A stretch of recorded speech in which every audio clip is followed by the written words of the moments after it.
Subscribe कीजिए हमारे channel को और बेल आइकॉन को दबाइए हमारी लेटेस्ट वीडियो सबसे पहले देखने के लिए।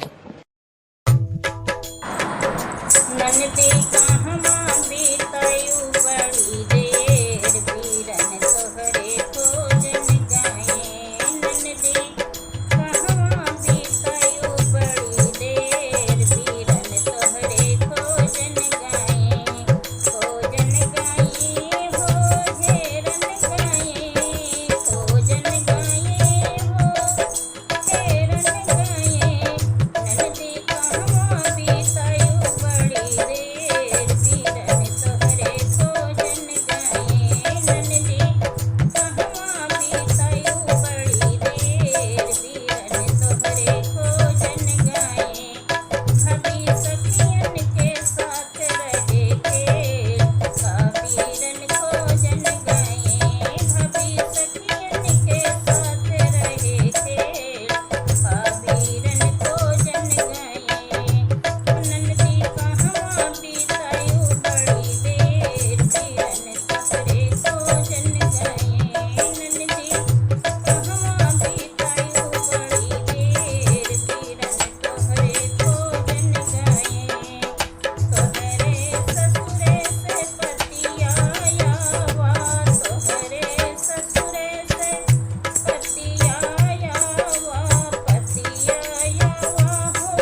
तुहार चली जाऊ हंसी हंसी के लेने आई है सजना तुहार चली जाऊ हंसी हंसी के नंदी कहवा बीतायू बड़ी देर बीरन तोहरे खोजन गाए नंदी कहवा बीतायू बड़ी देर बीरन तोहरे खोजन गाए हो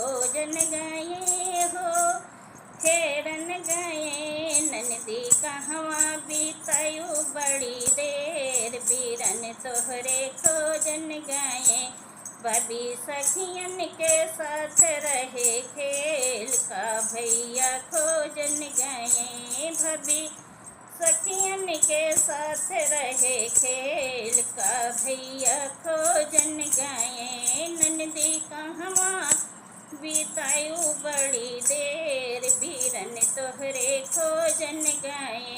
दोस्तों मैं खुद अपना गाना बनाई हूँ, जैसा लगेगा कमेंट बॉक्स में ज़रूर बताइएगा, शेयर करिएगा, सब्सक्राइब कर लीजिएगा अगर मेरे चैनल को नहीं किए हों तो।